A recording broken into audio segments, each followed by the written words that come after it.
আজ হঠাৎ করে আরবের বিখ্যাত খেপসা খাওয়ার ইচ্ছা জেগে উঠল। এর সাথে খেলাম গ্রিল। এর স্বাদটা কেমন ছিল পুরো ভিডিওটা দেখলেই বুঝতে পারবে। আসসালামু আলাইকুম রহমতুল্লাহি ওয়া বারাকাতুহু। Me mister ইউমি, welcome to my daily blog. বর্তমানে তোমরা দেখতে পাচ্ছ আমি একটা গাড়িতে বসে আছি, এবং আমি যে গাড়িটাতে বসে আছি এটা হচ্ছে একটা এসইউভি ট্রাক। মানে সৌদি আরবের মরুভূমিতে বা প্রত্যন্ত অঞ্চলে চলাচলের জন্যই এই গাড়িটা ইউজ করা হয়। দেখো স্টিয়ারিংটা, আর এখানে জিএমসির ব্র্যান্ডটা লেখা আছে জিএমসি, এবং এরই পাশে মনিটর, এখানে সকল সুইচ আছে, তারপর এই স্টিয়ারিংও আছে, তারপর এই পাশেও আছে।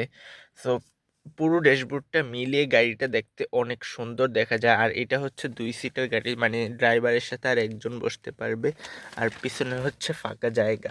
আর দেখো তোমরা আজকে সকালে সৌদি আরবে কত বেশি রোদ, মানে বাহিরে তাকানো যাচ্ছে না এত বেশি রোদের কারণে। আমি যে ভিডিও করতেছি মোবাইলের স্ক্রিনে দেখতে পারতেছি না, এত বেশি রোদ আজকে। এখন জুড়ি থেকে ময়লা উঠানো শেষ করে ফ্লোরটা ক্লিন করতেছি, তারপর জোবালাতে নিয়ে ফেলে দিব সকল ময়লা। আমি আর কোনো কাজ করি নাই, 11টা বেজে গেছে। আজকে আমার অনেক বেশি খেপসা খেতে ইচ্ছে করছে, তাই খেপসা আনার জন্য যাচ্ছি রেস্টুরেন্টে। আর কিছুক্ষণের মধ্যে নিয়ে আসলাম সৌদি আরবের বিখ্যাত খেপসা। আর এটার চাউলটা দেখতে লাল কালারের ছিল। লাল কালারের চাউল আমার কাছে অনেক ভালো লাগে। আর এই খেপসার সাথে দেওয়া হয়েছে হাফ পুরা মুরগি, এবং দেখতে দেখো কত বেশি দারুণ লাগতেছে, খেতেও মনে হয় এমনই লাগবে। খেপসার সাথে নিয়ে এসেছি একটা পেপসি। যদি খেপসার সাথে পেপসি না হয় তাহলে তো খেপসা খাবারটাই জমে না।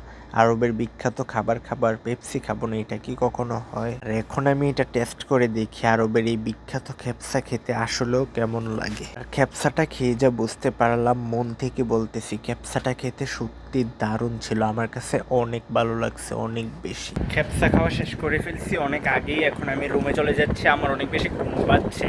বাইরে অনেক বেশি বাতাস, আর বাতাসটাও কিন্তু ঠান্ডা না, বাতাসটা অনেক গরম। তো এখন এই বাতাস দিয়ে কড়া তাপমাত্রা দিয়ে এখন আমি রুমে চলে যাচ্ছি। রুমে গিয়ে ঘুমাতে হবে, আমার অনেক বেশি ঘুম পাইতেছে খেপসাটা খাওয়ার পর। 2000 years later. আর এখন 3:40 বাজে গেছে, ডিউটির সময় হয়ে গেছে, তাই তাড়াতাড়ি আমি গোসল করা শেষ করে এখন ডিউটিতে চলে যাচ্ছি। আর বাহিরে অনেক বেশি গরম গাইছে, এই যে দেখো বাইরে কত বেশি গরম। সেই গরম এবং বাতাস দিয়ে ডিউটিতে চলে যাচ্ছি, বাতাসটা অনেক বেশি গরম।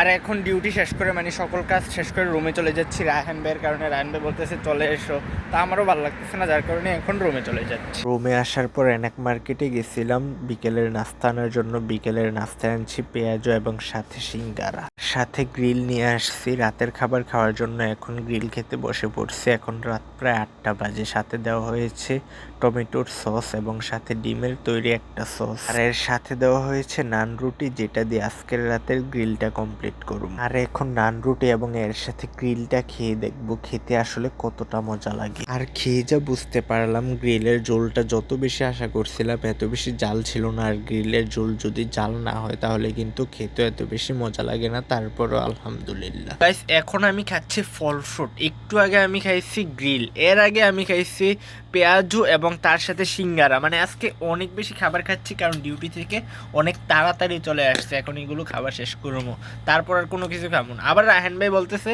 আজকে নাকি আর ভাত খাইবো।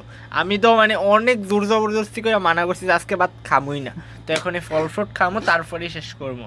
জানি না ওনার মানে আর কি কি খাইতে ইচ্ছা হয়, তাই তাড়াতাড়ি ফল ফ্রুট খাওয়া শেষ করবো, লাইট বন্ধ করে ঘুমামো। কি স্ট্রবেরির একটা জুস। আস্তাগফিরুল্লাহ, আল্লাহ মাফ করো আল্লাহ, আমি শুনি নাই কিছু। এখন এগুলো খামো, তারপর ঘুমাই যাবো। আর ভিডিওটা এখানেই শেষ করছি। ভালো লাগলে লাইক করে দিও, সাবস্ক্রাইব করতে পারো ডেইলি ব্লগের জন্য।